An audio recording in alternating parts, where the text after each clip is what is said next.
Bien, a las 12 empezando a las 11. Bueno, yo soy del Servicio de Clínica Médica Juan Pablo Suárez y de Terapia Intensiva.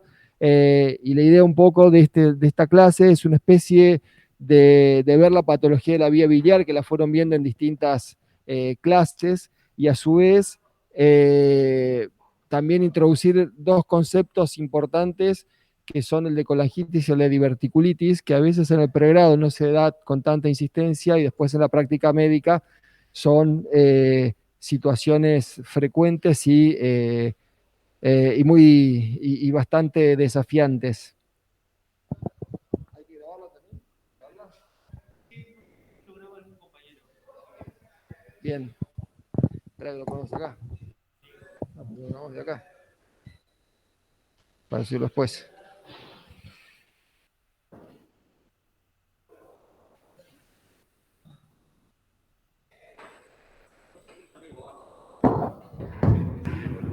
Sí, perfecto.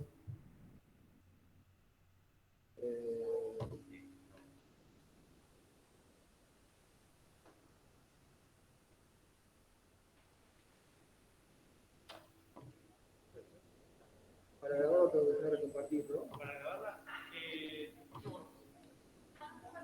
Pero Juan, no hace falta que la grabes igual, ¿no? Bueno. No, la grabo. Sí, la grabo. No te grabo.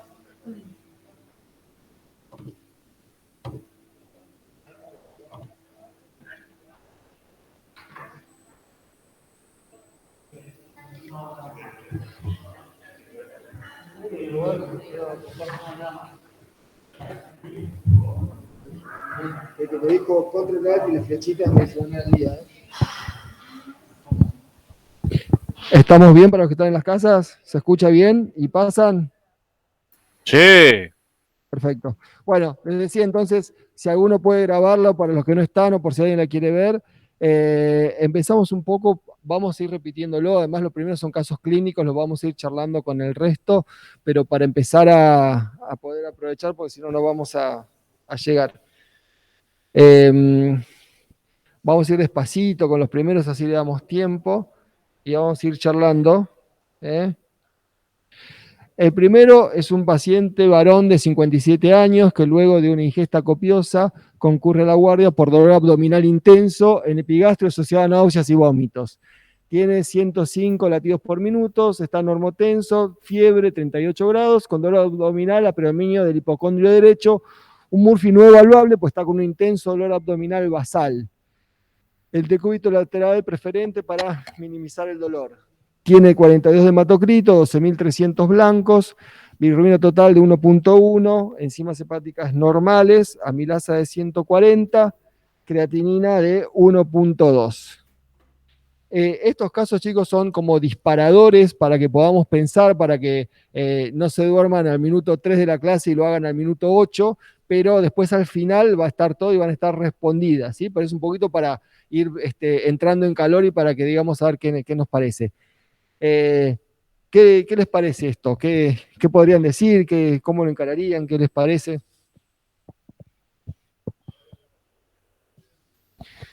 Planteas que puede ser una colecistitis, sí. Un cólico biliar, bien. Tomemos esos dos primeros, hacemos un remate. El doctor propone una colicitis, un cólico biliar. A ver, vendan, votemos. No, usted ya hizo su propuesta electoral. A ver, ¿quién vota acá? ¿Colecistitis o cólico biliar? Es más, no me acordaba por qué lo puse y justamente era para diferenciar estas dos cosas. Usted dice fiebre, ¿por quién vota entonces? ¿Por quién vota?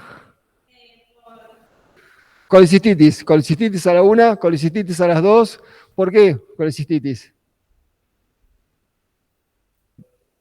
¿Cuál es la diferencia entre colecistitis y cólico biliar?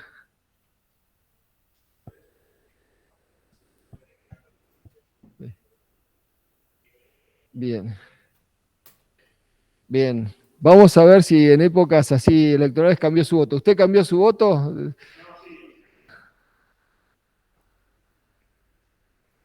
Perfecto, Perfecto. No, no, está muy bien. Y vale la brocotización, por eso todos nos brocotizamos varias veces en el día. Está muy bien, ¿eh? Esa es la diferencia.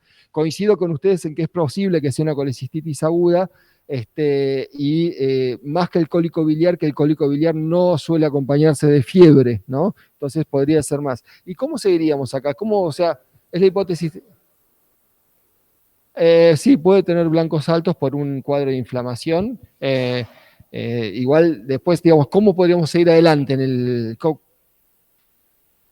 Bien, ¿qué le harías primero? ¿Una ecografía o una tomografía? Ecografía. ¿Por qué ecografía? Perfecto. Doctor, no sé si puede repetir lo que nuestros compañeros dicen porque aquí no lo Ah, escuchamos. sí, perdón que estamos haciendo acá una compulsa pública y ustedes no escuchan. No, es que dijo que haría una ecografía porque se ve mejor, tiene mayor sensibilidad para ver la vesícula y la vía biliar, el edema de la vesícula, con lo cual yo coincido. Comparto que el primer estudio sería una ecografía y a su vez tenemos la ventaja de que esta es más rápidamente disponible y económica. En otros casos, que no sea más económico, a veces uno tiene que hacer el camino no más económico, pero porque tiene mayor sensibilidad. Pero para ver patología de la vesícula y de la vía biliar está muy bien empezar con una ecografía. Bien. Este es un varón de 75 años que está en seguimiento por un adenocarcinoma de páncreas. Desarrolla ictericia de rápida progresión, por lo que consulta a la guardia. No presentó fiebre, escalofríos u otro equivalente de infección. Refiere a astenia leve con pérdida de 5 kilogramos de peso en el último mes. Bueno, estos casos son todos de la vida real y son más que nada gatillos. Vamos a ir un poquito rápido para poder después desarrollar la clase y después al final les insisto, están respondidos, los contestamos entre todos y además van a tener el texto final que les sirva para cerrar la clase. ¿Qué les parece esto? Parecería que podría ser un síndrome coledociano. ¿Y qué estudios harías para aclarar el cuadro? Y la pregunta que no se ve es si iniciarías tratamiento antibiótico.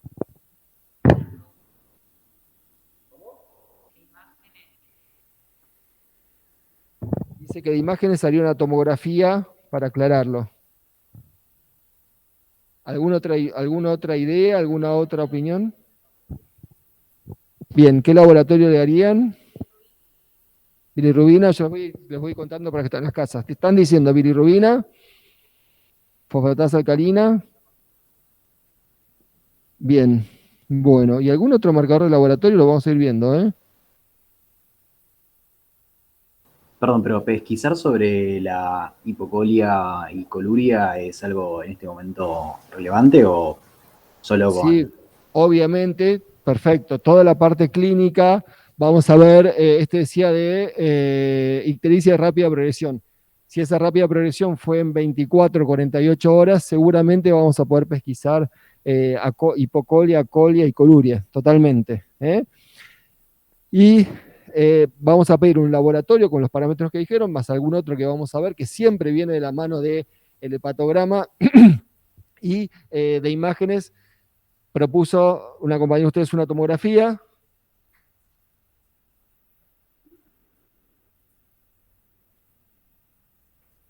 Bien, ¿por qué en el caso anterior no dijiste una CPRE y en este caso sí decís una CPR? Dijo él que haría una colangioresonancia pancreática. Que en este caso, con el paciente tiene un síndrome coledociano, es algo obstructivo, yo quería mirar la vía biliar con un estudio más específico para eso, para ver si tiene una obstrucción a nivel del coledo como a nivel de la vía pancreática o a nivel del duodeno. Bien, vas a querer ver más completamente la vía biliar y además ver la parte profunda, que a veces vamos a ver que con la ecografía por ahí no llegamos, ¿sí? La parte del cuerpo de páncreas y la parte pancreática. ¿Y le ponemos antibióticos o no le ponemos antibióticos? El que quiera, en sus casas, aquí, el que quiera. Dicen que no. Bien, vamos a ver si le ponemos o no le ponemos antibióticos. Coincido que por ahora podemos darnos un tiempito para pensarlo. Bueno, acá tienen el laboratorio que dijeron, tiene hematocrito 42%, bilirrubina total de 16, directa de 11, con patrón de colestasis, ¿no? Fal y gamma GT muy elevadas y fal y gamma GT, bueno, acá la verdad estaba bastante elevado todo, ¿no? Bien. Un varón de 57 años, luego de una ingesta copiosa, concurre a la guardia con dolor abdominal intenso en epigastrio asociado a náuseas y vómitos. Está sin fiebre, 110 por minuto de frecuencia cardíaca y tiene un abdomen difícil de evaluar por un intenso dolor. Tiene 13.000 glóbulos blancos, bilirrubina de 0.9, GOT de 40, GPT de 35, FAL de 120, gamma GT de 35 y creatinina de 1.3. Los enunciados son todos bastante similares, bastante parecidos en cuanto a la presentación, porque a veces las patologías son parecidas. Y con este dato les consulto qué dato adicional les interesaría del laboratorio para la evaluación y si haríamos alguna imagen como método complementario de los diagnósticos que puedan estar pensando.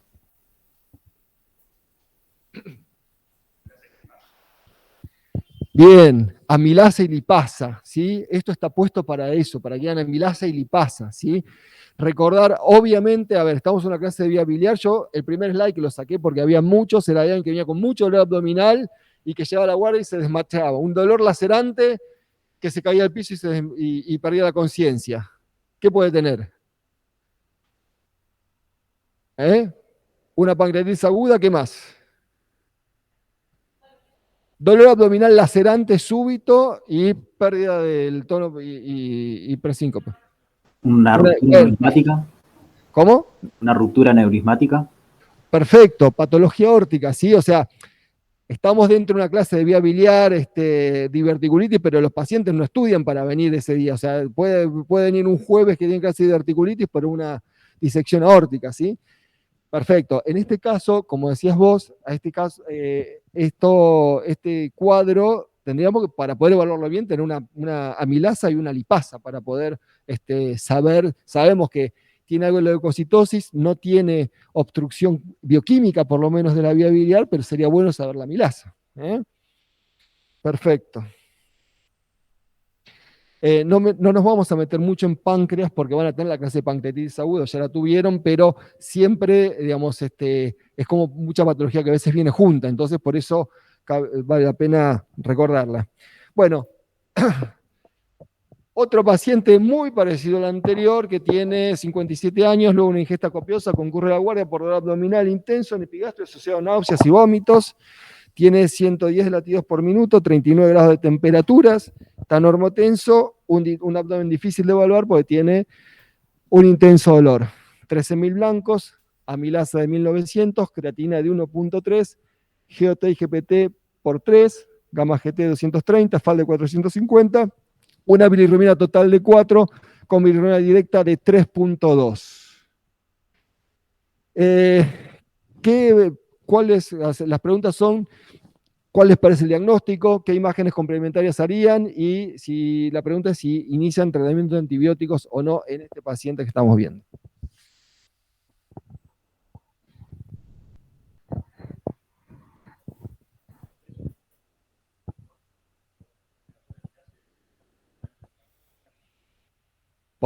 Está diciendo un compañero de ustedes, ¿podría ser una pancreatitis porque tiene elevación de la amilasa? Puede ser una colangitis también. ¿Por qué colangitis? La leucocitosis, que tiene elevación de la bilirrubina, el cuadro clínico, ¿Qué es una colangitis? infección de la vesícula. ¿De la vía biliar, ¿sí? No solo sino podría ser una colecistitis. La colangitis es de todo el árbol biliar, ¿sí? ¿Cuál es más compleja, la colangitis o la colecistitis? La colangitis. Perfecto, la colangitis, lo vamos a ver a lo largo de la clase, ¿sí?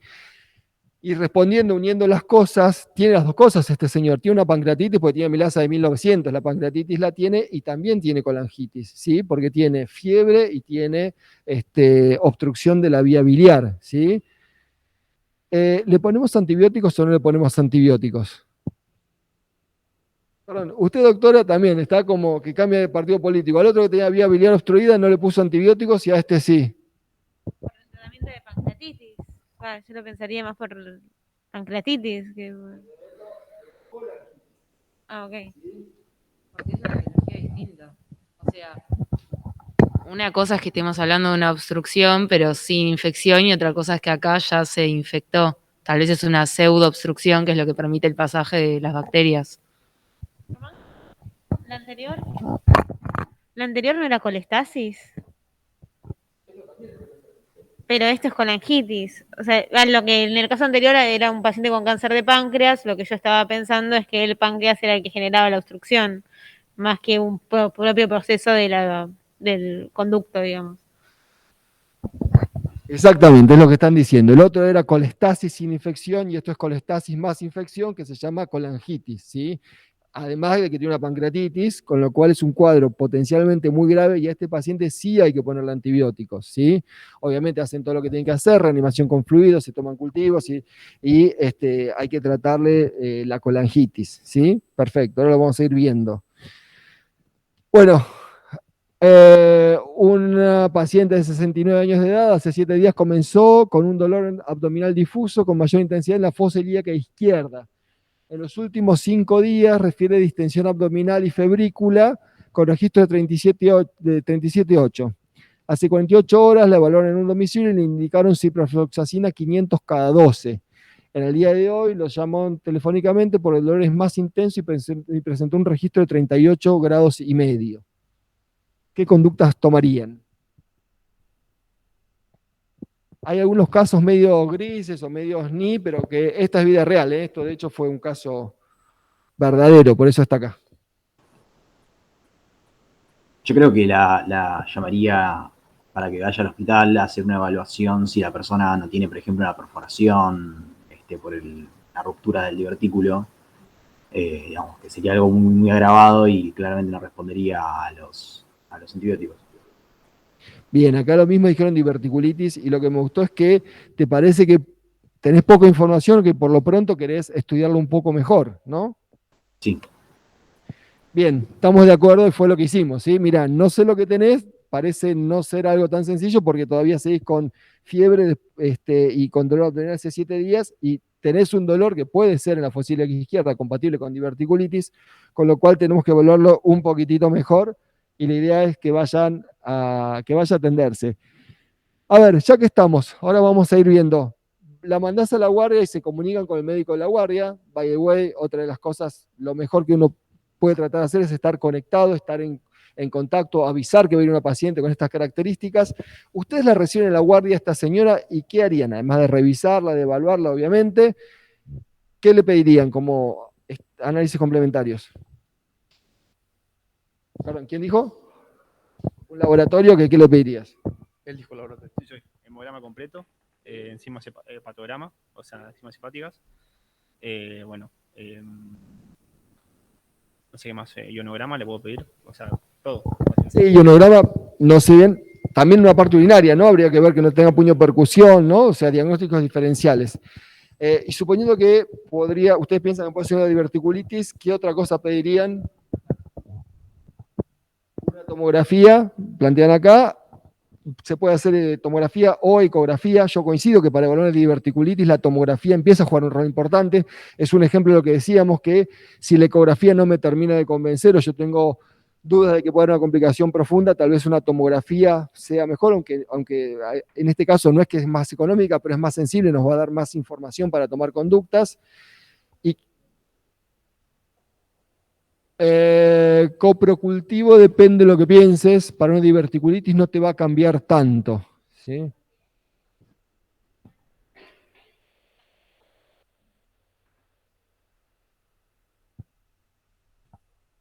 No lo sabemos, no. Igual ella plantea algo interesante, que le parece que el esquema para una diverticulitis por lo menos es un esquema insuficiente, ¿sí? Yo comparto eso. Tal vez la decisión si le amplias el esquema o no, si es una diverticulitis, no va a depender del coprocultivo, pero sí de lo que si ves una diverticulitis, claramente hay que emplearle el esquema antibiótico, ¿sí?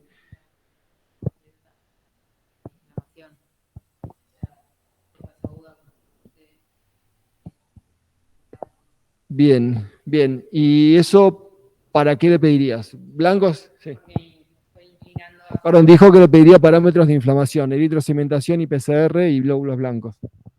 Porque si me estoy inclinando hacia algo más inflamatorio, barra infeccioso relacionado con los divertículos. Todo puede ir ayudando a cerrar el concepto, ¿no? A veces tampoco descarta que tenga blancos normales. Vamos a verlo. Bien, bueno, una mujer de 59 años de edad con antecedentes de diverticulitis aguda, hace 5 años lo llama por teléfono porque hace 24 horas presentó pujos urinarios y poliacuria. Hoy no presenta dichos síntomas, pero refiere molestias en fosa ilíaca izquierda y un registro de 37,5. Acá no sé si yo les dejé de poner cosas, pero déjenme ver. Tiene antecedentes de cáncer de mama hace 15 años, libre de enfermedad en la actualidad. Tiene 2 colonoscopías incompletas en los últimos 3 años porque no pudieron avanzar el colonoscopio por estrecheces o acodaduras. Querían avanzarlo y de pronto, cuando entran con el colonoscopio, a veces hay ángulos muy cerrados o hay estrecheces que no pueden pasar, entonces fueron incompletas. Estaba con dolor abdominal y distensión abdominal, por lo que consulta. Y no sé si les puse acá, pero lo que relataba es que estas molestias hace un mes que está con dolor subintrante, que mejora, que empeora, que come y se siente distendida, ¿no? Hinchada en palabras de los pacientes. Y bueno, nos llama por esto.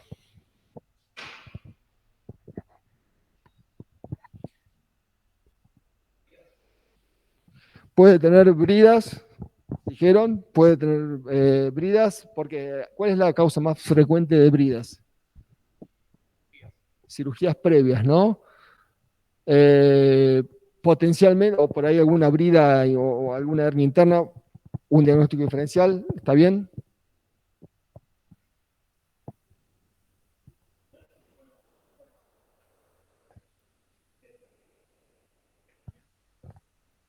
Preguntaría si tiene deposiciones sanguinolentas y con qué frecuencia va de cuerpo a la paciente. Perdón. Para descartar o para que me oriente más alguna neoplasia de colon o de colon izquierdo o colon derecho, más que nada de derecho en este caso, si tiene sangre. Bien. Me parece que lo que todos nos pasa es que no pareciese como para resolver por teléfono de tomar ciprofloxacina y sigamos así. Se plantean dudas, ¿no? Se plantean dudas de si tiene una suboclusión, una oclusión intestinal, un tumor colónico. ¿Qué otro diagnóstico obstructivo se les ocurre que pueda no ser un tumor colónico en esta paciente en particular?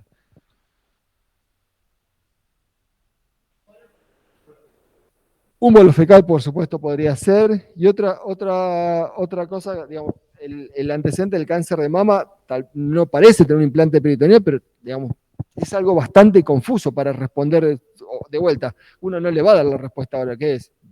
Si está muy extendida, con febrícula, vaya a la guardia, hacemos un laboratorio, hacemos una imagen, no porque uno no quiera emitir una opinión, sino porque es poca la información que tiene.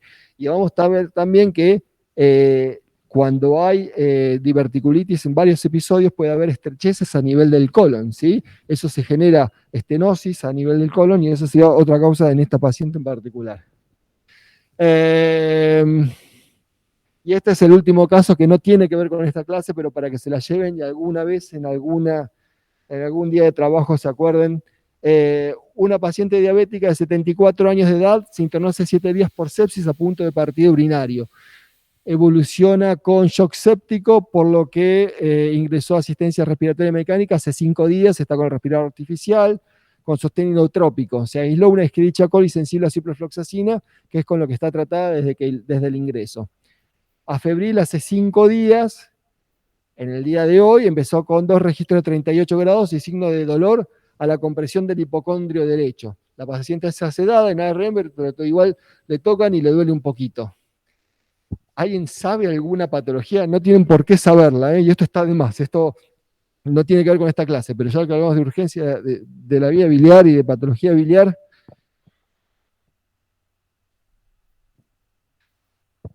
a ver si puse algo más. Tiene una ecografía con una vesícula distendida de 8 centímetros, con edema de pared, líquido libre perivesicular sin litiasis. Esto, para que se lo lleven, se llama colecistitis alitiásica, ¿sí? A veces se dan los pacientes críticos después de mucho tiempo de estar internados, a veces con tratamiento de antibióticos, que también es una patología compleja que hay que tratarla, ¿sí? Después lo van a tener al final, como les dije. Bueno, repasando un poquito las cosas que fuimos hablando, la colecistitis aguda, lo que sabemos, les puse el grafiquito de la vía biliar para que recuerden que la colecistitis es la inflamación de la vesícula y no del árbol, no del colédoco, digamos.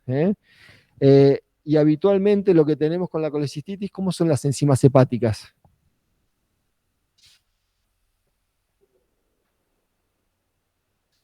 Sí, pero lo usual es que sean normales, ¿no? Y la bilirrubina sobre todo, ¿no? A veces nada es taxativo, ¿sí? Esto es algo conceptual. Si alguien tiene hígado graso, convive con GOT y GPT de 80, 85, o sea, por eso no descarta que alguien tenga GOT y GPT elevado una colecistitis, pero sí que si aparece bilirrubina alta, tal vez tengamos que sospechar que hay algo más además de una colecistitis, ¿sí? La colecistitis no tendría por qué elevar la bilirrubina, ¿m? Excepto que tengamos el síndrome de Mirici, que el síndrome de Mirici es cuando, ¿qué pasa? La vesícula distendida comprime el árbol biliar, ¿sí? Entonces, si yo tengo una vesícula lo suficientemente distendida que comprime el drenaje de la vía biliar, puedo tener patrón de colestasis y que sea una colecistitis, ¿sí? Si fuese una colecistitis solo, no justificaría una elevación importante de la bilirrubina directa. Bueno, ¿cómo hacemos el diagnóstico? Lo que dijimos al principio, un método bueno y económico es la ecografía abdominal, que vamos a buscar edema de pared, engrosamiento de la pared, ¿sí? Y podemos hacer el signo de Murphy con el ecógrafo. Vemos la ecografía y apretamos en ese sitio, ¿sí? ¿Alguien con ecografía que no muestre colecistitis aguda puede tener una colecistitis aguda?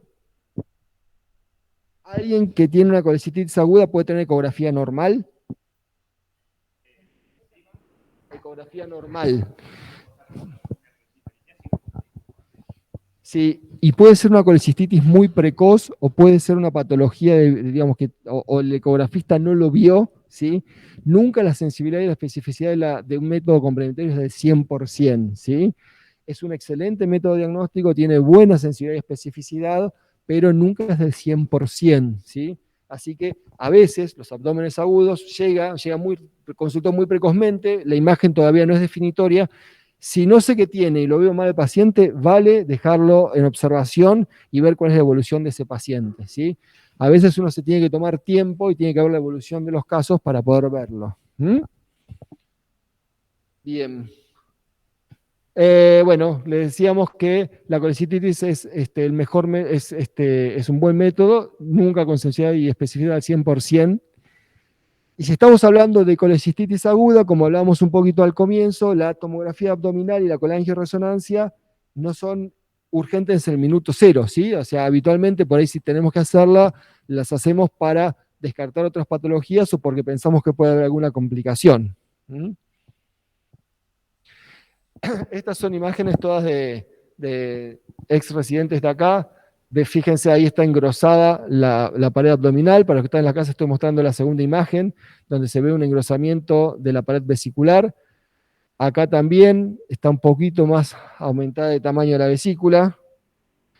Acá ven una vesícula distendida con barro. Fíjense, esto gris está dentro de la vesícula con la pared engrosada. Todo esto es barro, eso es líquido biliar normal. Acá la ven cortada longitudinal y acá la ven cortada a la derecha transversal. Engrosamiento de la pared, barro biliar y líquido allí arriba. Esto, mira, la sombra, fíjate que acá también está anterior. Perdón, esta sí es de litos, ¿ves? Esta sombra acústica es sombra acústica posterior de litos. Estoy mostrando a la izquierda lo que está debajo del barro biliar. Esta sombra de acá creo que es un artefacto que tiene el transductor, ¿ves? Sí, perdón, ustedes me asocian. Esta sombra acústica es por esto que es un lito. Esto no me animaría a decirle, porque tampoco yo soy un experto ecografista, esto también parece, pero toda esta sombra de acá parece el artefacto que tiene nuestro transductor. Toda esta raya negra no parece sombra acústica posterior, sí, esta es sombra acústica posterior. Otra imagen también. Esto así tan hiperrefringente no te diría que es un lito, pero sí acá tiene un poco de barro biliar, ¿ven? Todo esto de acá abajo es barro biliar. Lo mismo que vimos, que se la mostré hace un ratito, una vesícula longitudinal con barro biliar en el interior, y acá está cortada transversal, barro biliar y líquido biliar, y la vesícula normal. Bueno, ¿cuáles son las complicaciones? Que haga una colecistitis gangrenosa, que se perfore, una colecistitis enfisematosa, que haga una fístula colecistoentérica, que se una a la vesícula del colon, y un hilio biliar. ¿Qué es lo importante de la colecistitis? Tratar de evitar que nos demoremos en el diagnóstico y poder asistirlos en tiempo y forma, ¿sí? O sea, poder tratarlos en tiempo y forma. Los antibióticos, hay distintos esquemas. Estos están sacadas las guías de gastroenterología. Acá habitualmente usamos ampicilina sulbactam. Puede ser también ciprofloxacina metro, gentametro, piperacina tazobactam en los casos complejos. Lo que siempre hay que cubrir son gram negativos y anaerobio seguro. ¿Cómo? Casos ahora pueden ser complicaciones, casos que lleguen con antibióticos previos, el caso con shock séptico, que uno quiere estar seguro de la cobertura antibiótica, ¿no? Y esto es algo para una clase, cada paciente en particular uno puede evaluar si le pone vancomicina, por ejemplo, también, o sea, hay que ver distintos esquemas según el caso. Sí, se hacen ambas, sí. Perdón. La cirugía es fundamental, ¿sí? O sea, esto le puse como nos dice Evia, muchas veces nos pasa, no solo en esto para toda la medicina, uno sabe muy bien lo que hay que hacer, pero no se hace, por distintos motivos no se hace, o sea, acá en cualquier lado, o sea, entonces hay que tratar de hacer lo que hay que hacer cuando se debe hacer, ¿sí? Muchas veces pasa que uno va y dice, pero ¿cómo no saben esto? Y te dan una clase de lo que hay que hacer, pero no lo hicieron. Y decís, pero sí sabes, ¿por qué no lo haces? ¿Sí? Mi pregunta es si siempre se hace cirugía o hay casos en los que no. Bien, a ver si viene acá. Contestando la pregunta que hiciste, pacientes con más de 7 a 10 días de evolución, cuadros que consultan tardíamente, pueden tener mucha inflamación local, a veces te pasa que estás, no sé, que estabas justo de viaje en un lugar sin acceso a la salud, se diagnostica pero no tienen cirugía, se trata con antibióticos y se difiere la cirugía. Si uno tiene toda disposición y diagnostica una colecistitis aguda y llega menos de 72 horas de evolución, lo ideal es operarla, ¿sí? O sea, si pasó más tiempo, si ya viene evolucionada, como es acá, puede ser riesgoso la cirugía o tal vez no tienen, no sé, se rompió el laparoscopio y les parece que es una mejor estrategia darle antibióticos y eventualmente operarla, es una posibilidad.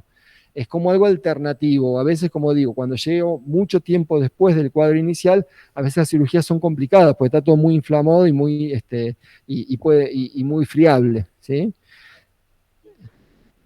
Porque está contraindicada la cirugía por el estado del paciente y no porque sea demasiado leve la colecistitis. Sí, siempre, si uno llega en tiempo y forma, lo ideal es operarla.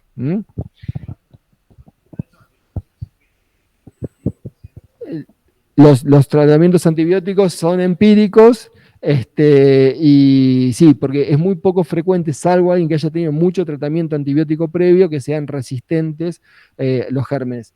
Es uno de los casos que uno puede tratarlo en forma empírica. Si el cirujano por algún motivo le tomó cultivo, mejor, digamos.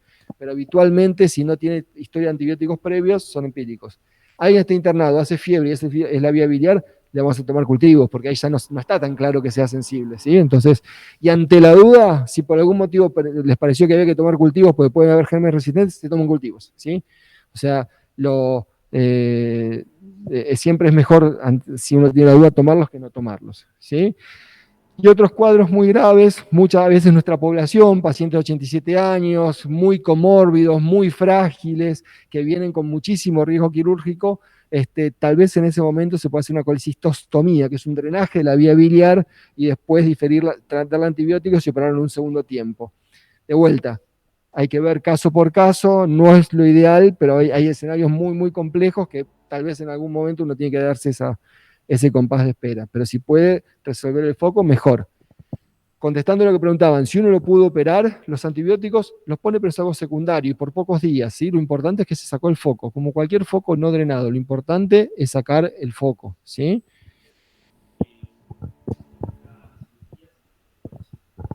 La cirugía en principio es una colecistectomía, resacar la vesícula biliar, ¿sí? Colecistectomía es sacar la vesícula y colecistostomía es poner un drenaje a la vesícula, ¿sí? Se drena, tal vez a veces se hace una resección parcial, pero se deja un drenaje permanente a la vía biliar.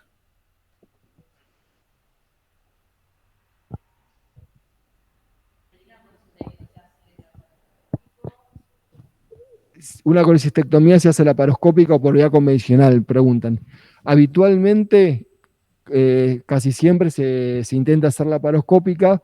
Muchas veces en el mismo procedimiento hay que convertirlas. Empezás por la laparoscopía y tenés que pasarla a una cirugía abierta. El cirujano en el mismo momento cambia la estrategia quirúrgica.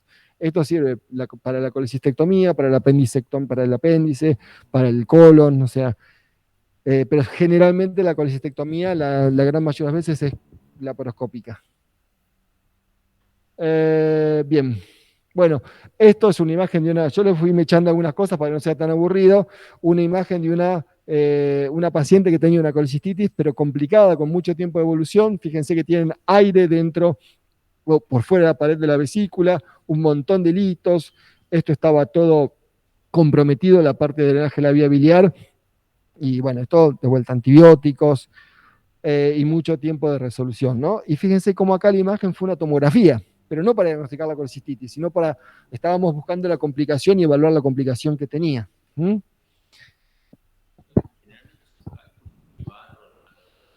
Las dos cosas juntas pueden estar, sí. Bueno, colangitis. Que se lleve la idea de colangitis y diverticulitis es un poco lo que más nos importaba con Oscar Laudano. Es la infección de la vía biliar asociada a colestasis. Habíamos visto que había colestasis sin infección y cuando tenemos infección le decimos que es una colangitis. Está causada por una obstrucción de la vía biliar, que puede ser por litos, tumores, alteraciones anatómicas de la persona. Y es un cuadro potencialmente con gran mortalidad. Lo tradicional es la tríada de Charcot, que es fiebre, dolor abdominal e ictericia. Tiene muy buena especificidad, es decir, que los que lo tienen habitualmente tienen una colangitis, pero es muy poco, no es tan sensible. Vamos a perdernos a muchos pacientes y esperamos que cumplan todos estos criterios, ¿sí? Bien, hay distintas formas de diagnosticarla, o sea, algo que esto uno dice, bueno, ¿cómo le hacemos diagnóstico más allá del el paciente? Vimos claramente que tenía 39 grados de dolor y fiebre, están los criterios de Tokio, donde hay 3 tipos de criterios. Fiebre, leucocitosis o leucopenia, colestasis, marcado tanto por la bilirrubina mayor a 2 o por elevación de las enzimas hepáticas, y dilatación de la vía biliar, o que sepamos que tiene una estenosis o un stent colocado en vía biliar, ¿no? Cuando tiene uno de los criterios del A y uno del B y del C, es un diagnóstico probable, y es un diagnóstico definitivo cuando tenemos los 3 ítems. Pero el concepto que se lleven es colestasis con infección de la vía biliar, la colangitis. Bien. La diferencia cuando tenemos que diagnosticar una colecistitis, una colangitis, vamos a tratar de hacer nuestro mejor esfuerzo para tener un buen diagnóstico, ¿sí? La ecografía nos va a servir, ver si hay dilatación o si hay litos, pero no nos podemos quedar tranquilos con una ecografía normal, porque a veces la obstrucción, si es muy distal en la vía biliar, la ecografía no es muy buena para ver el tercio distal del colédoco. Entonces nos podemos acompañar con una tomografía para ver si hay obstrucciones distales de la vía biliar, que tampoco ve tan bien el colédoco, y en esos casos lo que podemos hacer es una colangioresonancia o una colangiografía por resonancia, que es lo que habían dicho. Esto también era de un paciente que, fíjense, esta es la vesícula distendida, Este es el duodeno, que está pasando por aquí abajo, y este es el colédoco, y esa imagen negativa es un lito en el colédoco, ¿sí? Acá lo ven, en esa posición, esa imagen negativa es un lito en el colédoco, ¿sí? Vesícula distendida. Esta está tomada de las guías de Tokio, que también ven ahí un lito en la parte distal. Esto es una imagen, lo que mostré antes es la colangioresonancia, esto es tomografía. Un lito en la parte distal del colédoco. Ahí tiene otro lito, obviamente el riñón con su desembocadura. Esto es colangioresonancia con una imagen allí normal y acá la imagen negativa, ¿sí? Lito en la parte distal del colédoco, como habíamos mostrado en nuestra imagen, y acá lo mismo. Imagen negativa, tiene obstrucción distal en el colédoco. Criterios de gravedad, que ahora mucho no me importa. Es una urgencia potencialmente con riesgo de vida, por lo cual una colangitis la vamos a internar, le ponemos antibióticos y lo vamos siempre junto con los gastroenterólogos y con los cirujanos, ¿sí? A veces con este tratamiento alcanza cuando los pacientes están severamente enfermos, graves, en shock, y no logramos revertir el cuadro, puede ser necesario una colangiografía retrógrada endoscópica de urgencia para drenar el foco. ¿Saben lo que es tienen claro qué es la colangiografía retrógrada endoscópica?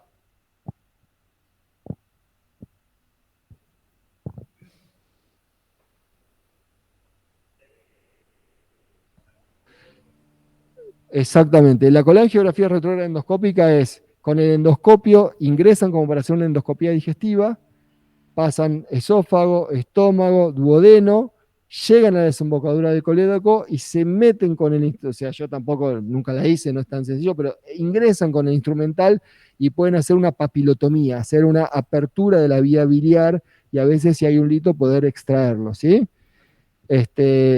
No es un procedimiento que se haga de rutina en una colangitis, sí en los casos de shock refractario que uno debe drenar el foco biliar, ¿sí? O en agudo estoy diciendo, ¿no? Si para una litiasis coledociana que no está infectada en el momento, sí se puede hacer, pero en agudo solo en los casos que no responden al tratamiento. Sí. Claro, dice una colicistectomía una vez resuelto el cuadro. Me pregunta si es cuando está infectada la vesícula. Sí, habitualmente, o sea, lo que uno hace con la colangio retrógrada en agudo, esto tómenselo como una perlita, digamos, no es lo más, siempre es una discusión esto, nunca uno toma la decisión en 2 minutos, es una decisión conjunta con el gastroenterólogo, con el cirujano, pero si uno tuvo que hacer el procedimiento de urgencia, como cualquier drenaje, una cirugía de urgencia, hace lo esencial que tiene para drenar el foco y después tiene que completar el procedimiento días posteriores con la resección de la vesícula, ¿no? Puede dar cada caso en particular. Si hay una vesícula severísimamente enferma o con una colección que sea otro foco drenable, por ahí hay que operarlo en el momento o hacer un drenaje percutáneo de esa colección, ¿no? Colección y shock no se llevan bien, o sea, hay que tratar de drenar la colección para que mejore la infección grave que tiene, ¿no? Pero si no, lo habitual es, se drena la vía biliar y posteriormente se saca la vesícula, ¿sí? Porque suele estar... Claro.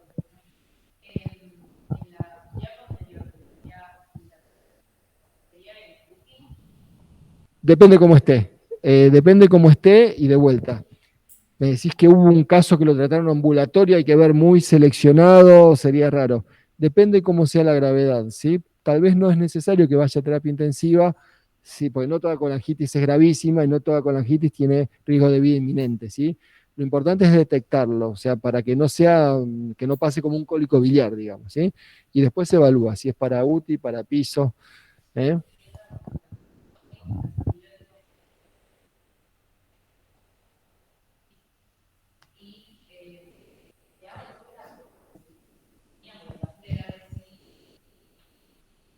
Sí.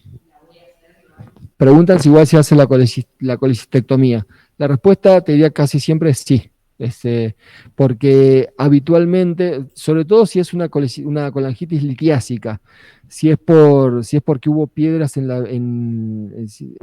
no sea por una causa tumoral, digamos. Si es por litiasis, sí, porque muchas veces son litos muy chiquititos que no se ven fácilmente y suele terminarse con la casi siempre con la colecistectomía en todos los casos.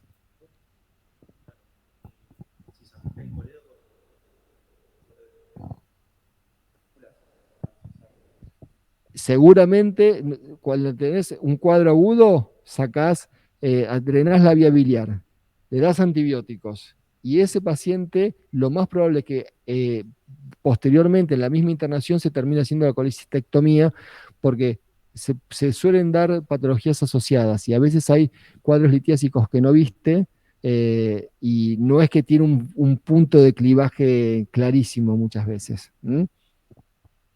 Por lo menos es lo a evaluar en conjunto antes del alta, ¿sí? O sea, si, de vuelta, después en la práctica médica, que yo trato de unirle todos en las clases, hay otros factores que entran en la discusión, no sé, que el paciente tenía una situación muy problemática en particular y se tiene que ir y se mejoró y va a decir, bueno, mire, va a estar en contacto, no lo puedo operar ahora porque se tiene que ir, porque operan a un hijo, cualquier cosa me llamas, y si no programamos para dentro de 2 meses, seguramente hacer la cirugía, ¿sí?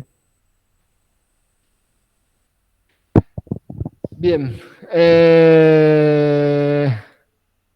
Bueno, a ver qué pusimos acá. Bueno, la pancreatitis aguda, lo que decíamos recién, para completar todos los cuadros de análisis de la vía biliar, suele ser necesario tener la amilasa y la lipasa, porque muchas veces se dan en forma conjunta. Alguien puede tener obstrucción de la vía biliar y además tener obstrucción de la desembocadura del páncreas. Entonces puedo tener las dos patologías asociadas. Puedo tener pancreatitis, puedo tener colangitis o puedo tener pancreatitis y colangitis juntas.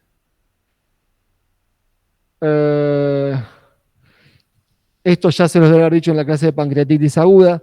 Yo tengo una pancreatitis aguda, tal vez al momento cero no sea imprescindible para buscarle complicaciones a la pancreatitis hacer una tomografía.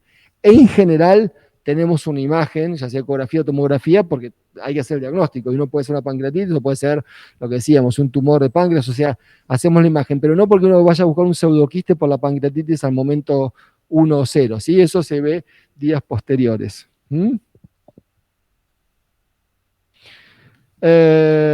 Bueno, algo más de pancreatitis. Lo que sí, la pancreatitis a veces cuando llega, la estadificamos con el Apache, vemos que tiene criterios de gravedad, pero el paciente no está tan mal. O sea, y sin embargo tiene un Apache muy alto, está muy inflamado, tiene taquicardia, tendencia de hipotensión, está deshidratado, o sea, bueno, tal vez en la pancreatitis al momento 1 no lo veamos tan mal, pero 48 a 72 horas después sí lo veamos mal, ¿sí? Así que hay que tener cuidado. Este es uno de los pacientes que habíamos visto, ese paciente del caso clínico del comienzo, que tenía el tumor de cabeza de páncreas, que se puso rápidamente ictérico. Esta es una imagen tomográfica, se ve algo de dilatación de vía biliar, pero lo que tiene es esta imagen de acá, que es patológica, que es un tumor en la cabeza del páncreas. Había llegado con obstrucción de la vía biliar, fíjense, una bilirrubina de 7 que trepó rápidamente, que ya estaba alta, pero trepó a casi 16.5 a predominio. ¿Cuál es la colestasis? Es a predominio directo, ¿no? Bilirrubina predominio directo. Y después a este paciente le pusieron un stent en la vía biliar y fue descendiendo. Fíjense, de un mes a otro bajó de 16 a 6, no se normalizó, pero había descendido con el stent que le colocaron. Bueno, lo que hablábamos, que la vía biliar puede estar obstruida, pero no infectada. En estos casos podemos evaluar no colocar antibióticos, pero sabemos que es un predisponente a que si se infecta, sí haga una colangitis. Bueno, diverticulitis, inflamación e infección de los divertículos. También pueden ser infecciones potencialmente complejas que si las diagnosticamos y tratamos precozmente, habitualmente se pueden resolver sin tanta complejidad. Lo importante es que estemos atentos y si creemos que tiene una diverticulitis, ser lo suficientemente cuidadosos para que no se nos escape y que no se complique. ¿Sí? ¿Estoy muy rápido o vamos bien? Yo no quiero que se me duerman, pero ¿vamos bien? Perfecto. Bueno, ¿cuáles son los síntomas?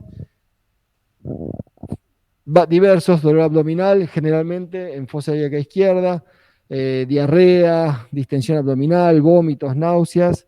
pero fundamentalmente el dolor y la fiebre son bastante característicos y según la gravedad con la que llega el paciente.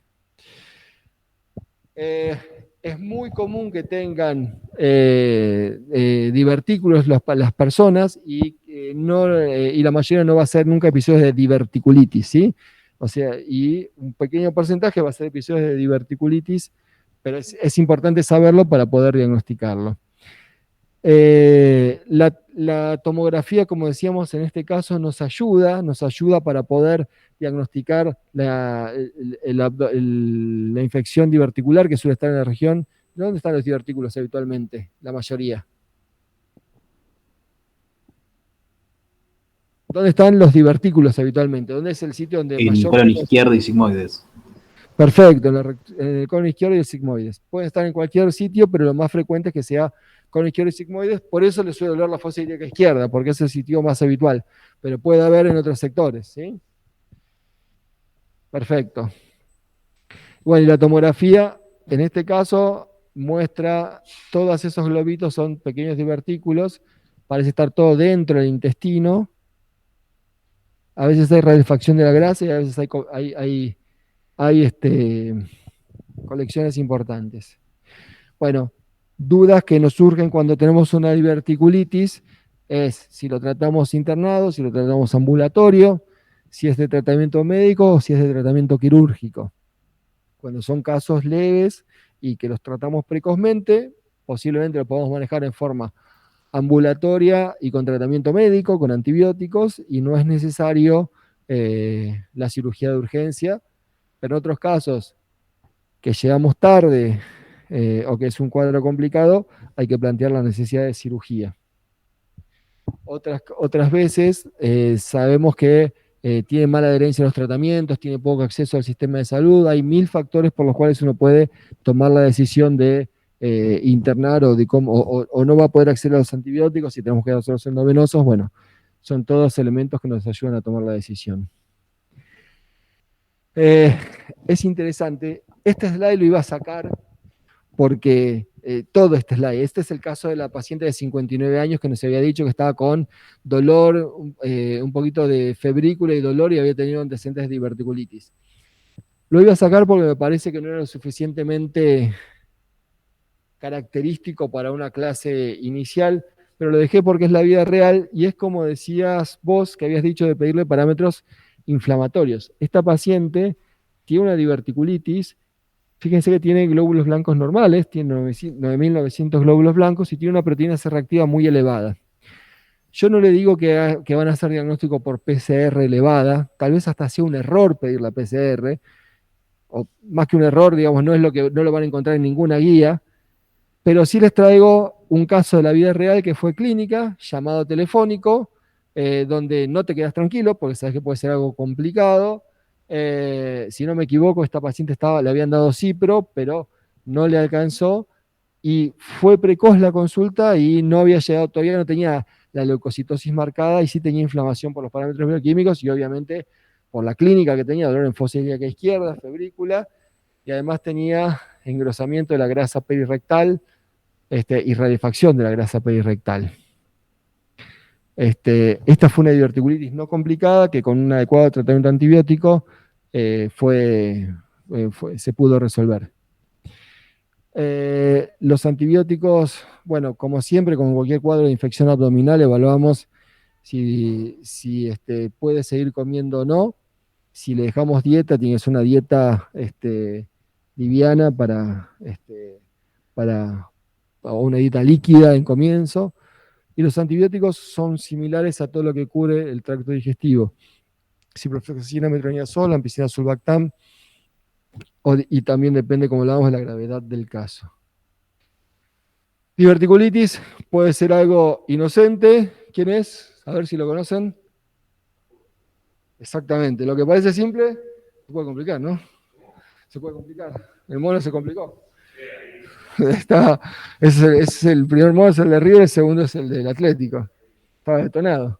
Bueno, esto puede pasar con la diverticulitis. Esta también la debería sacar, pues ya nadie entiende quién es poco educativo por el futbolero, pero la verdad que siempre me impresionó el mono del Atlético, o sea, terrible, así que bueno.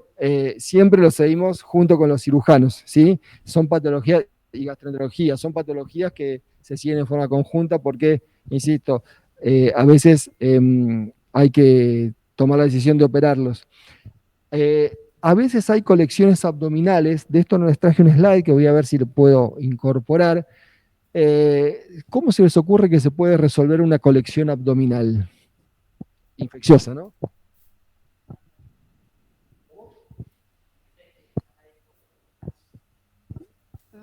Sí, pone que es un absceso. ¿Cómo lo sacarías? Bien, no, está bien, es un poco. La pregunta de las opciones sería: una con antibiótico solo, sabemos que suele no alcanzar, ¿sí?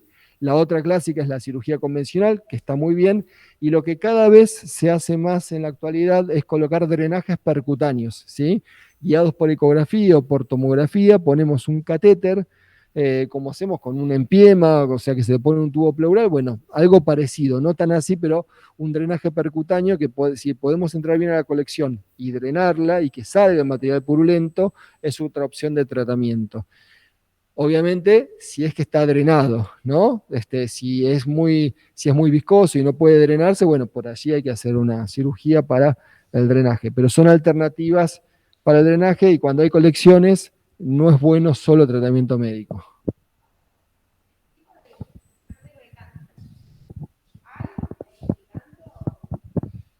Mayor riesgo de cáncer asociado a los divertículos, te diría que no. Me hiciste una pregunta muy concreta que creo que no.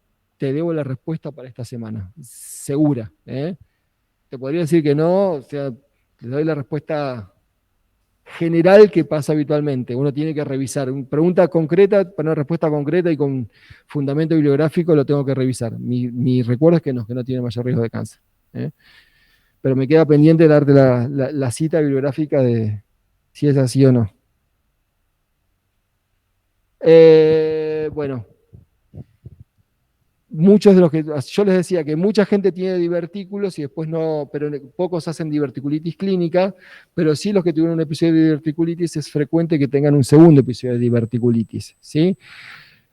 Cada episodio vamos a ver la evolución que tiene, pero siempre es bueno estar atentos a cada caso en particular.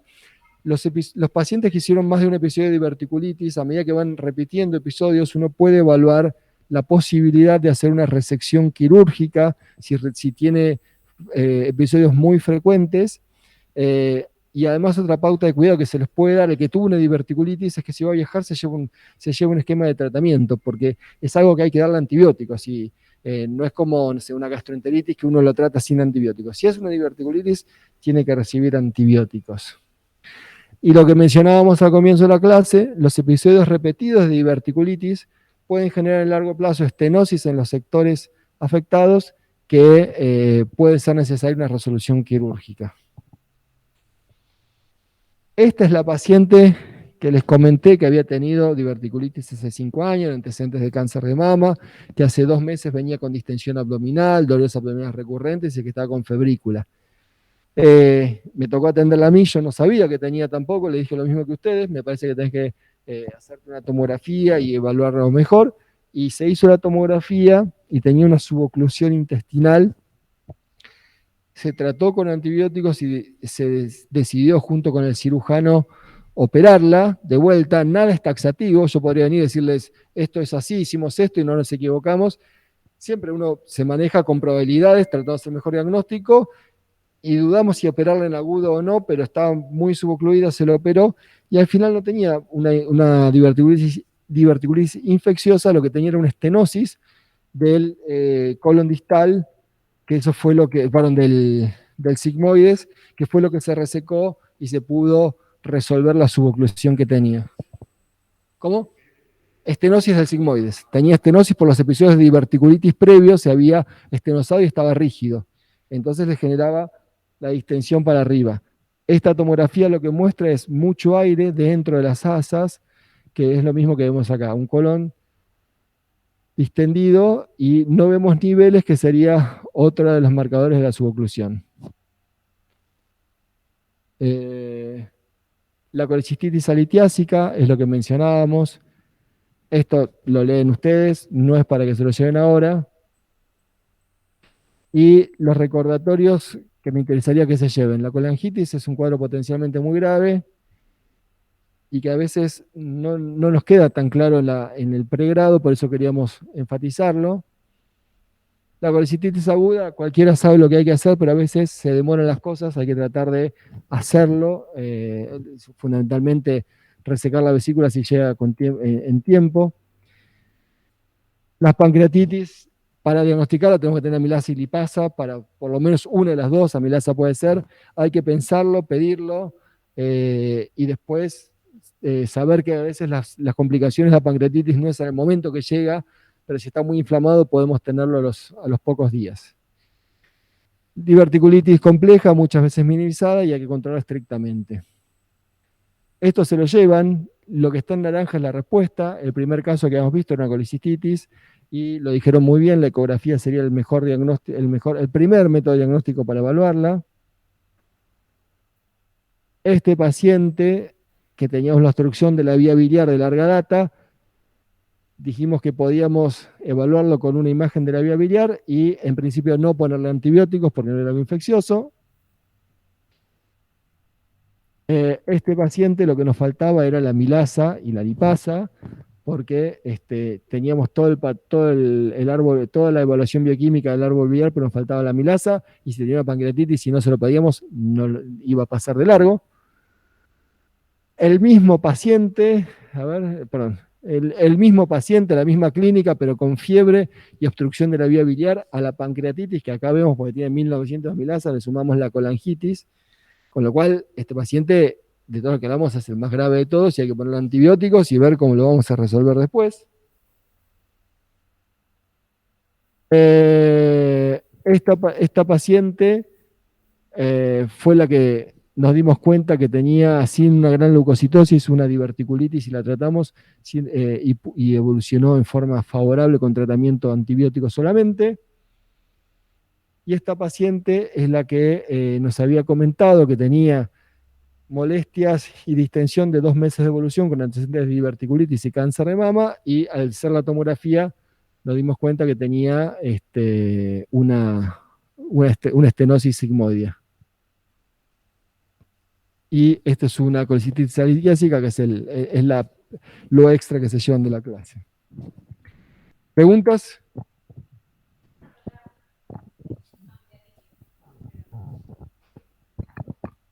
Los antibióticos siempre usábamos los mismos en todo lo que vimos hoy. ¿En pancreatitis se usan los mismos?